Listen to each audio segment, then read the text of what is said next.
Hai, kembali lagi dengan saya Eno Sri Rahayu dari kelas 2C Program Studi IAIN Pontianak. Nah, pada kesempatan video kali ini saya akan membahas mengenai hal-hal atau permasalahan zakat yang terjadi di sekitar kita dan apa saja solusinya. Sebelum memasuki atau membahas permasalahan tersebut, ada kalanya kita harus tahu apa itu zakat. Zakat adalah mengeluarkan sebagian harta tertentu yang wajib dilakukan oleh setiap muslim sesuai dengan syarat yang telah ditetapkan. Zakat merupakan salah satu rukun Islam yang memiliki kedudukan yang sama penting seperti ibadah lainnya, yaitu sholat, puasa, dan menunaikan ibadah haji.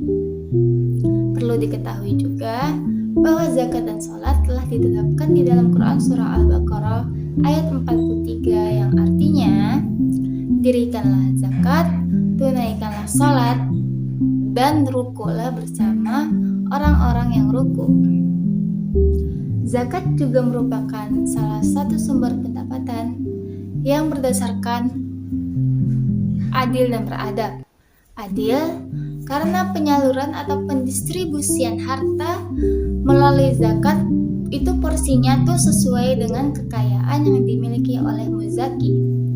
Beradab karena dalam penunaian zakat dan hati nurani si muzaki yang menuntunnya untuk melaksanakan kewajiban zakat.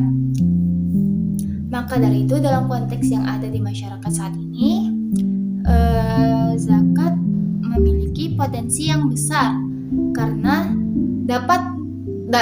dalam menanggulangi permasalahan masyarakat itu, apabila dapat terkumpul dan terkelola dengan baik, tentunya akan memberikan manfaat yang sangat luar biasa bagi perkembangan dan pertumbuhan ekonomi masyarakat saat ini.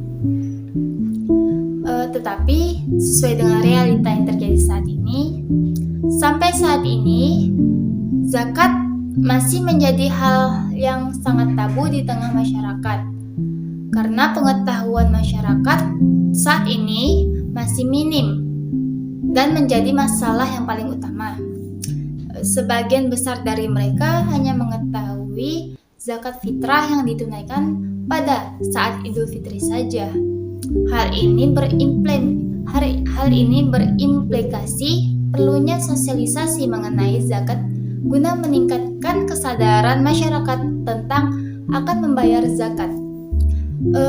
Ada beberapa hal yang menyebabkan pengumpulan zakat di Indonesia itu belum maksimal sampai saat ini. Yang pertama, pandangan mengenai zakat yang masih keliru, karena masih banyak yang memahami zakat hanya zakat fitrah saja. Padahal zakat selain zakat fitrah di antaranya zakat pertanian, zakat profesi, dan zakat lain-lain. Berbagai profesi menjadi sumber kekayaan yang harus dikeluarkan zakatnya. Pandangan sempit inilah yang menjadi problem zakat di Indonesia, sehingga menyebabkan umat memiliki sifat kikir dan mencintai kekayaan yang berlebih. Kedua, ketidaktahuan mengenai lembaga pengelolaan zakat. Lembaga-lembaga yang bertanggung jawab mengenai pengelolaan zakat belum begitu populer di tengah-tengah masyarakat. Akibatnya, masyarakat saat ini tuh belum sepenuhnya percaya pada sebagian masyarakat dalam mengelola dana zakat mereka. Karena mengapa masyarakat tuh lebih sering membayar zakatnya tuh secara personal? Ya karena mereka masih belum percaya terhadap lembaga-lembaga tersebut. Ketiga, sasaran pemberian dan penerima zakat. Zakat memiliki ketentuan, yaitu ada 8 golongan yang seharusnya menerima pembagian zakat. Tapi di masyarakat saat ini hanya memfokuskan kepada 2 pembagian atau 2 golongan zakat saja, yaitu fakir dan miskin. Indonesia hanya memfokuskan, atau masyarakat di sini tuh hanya memfokuskan pembagian zakat pada 2 golongan saja. Karena itulah pengetahuan yang minim membuat masyarakat tuh mengenal dua golongan itu saja. Selain itu, sebenarnya ada 3 golongan juga yang berhak mengeluarkan zakat, yaitu orang Islam mulai dari bayi sampai orang tua, baik yang laki-laki maupun perempuan yang mempunyai kelebihan bahan makanan dan telah haul, yaitu maksudnya itu harta benda tuh wajib dikeluarkan zakatnya jika telah dimiliki selama 1 tahun penuh. Dan yang keempat itu zakat masih dipandang remeh di negara kita saat ini. Zakat di Indonesia masih dijadikan sebagai sumber sekunder pendapatan negara, berbeda dengan pajak Indonesia yang menjadikan sebagai pendapatan primer negara. Bahkan jika dimanfaatkan dengan baik, Indonesia dapat memberantas kemiskinan yang selama ini masih menjajah negara ini.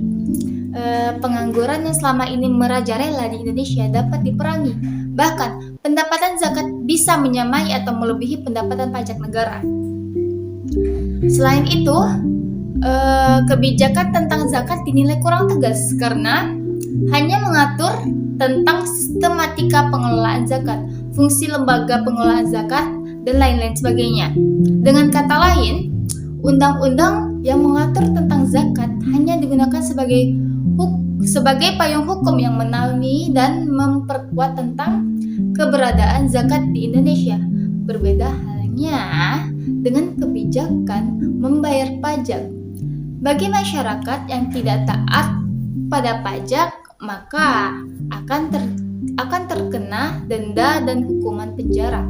Mungkin pemerintahan Indonesia tuh masih beralibi bahwa zakat itu difungsikan hanya untuk negara Islam saja, sehingga mereka lebih mengutamakan pajak daripada zakat. Padahal negara yang penduduknya sadar akan zakat, maka kualitas hidup dan kesejahteraannya itu semakin meningkat. Seperti yang terjadi saat ini, yaitu Qatar dan Bahrain. Oleh karena itu, wajib bagi seluruh elemen masyarakat tuh harus sadar diri akan tugasnya dan kewajibannya sebagai manusia yang bernegara sekaligus beragama Islam untuk membayar zakat. Seluruh masyarakat itu harus ingat bahwa zakat adalah kewajiban sedari kita masih kecil sampai orang tua yang harus ditunaikan atau dilaksanakan, sehingga dapat memberikan keuntungan yang maksimal bagi negara dan penduduknya di dunia dan di akhirat.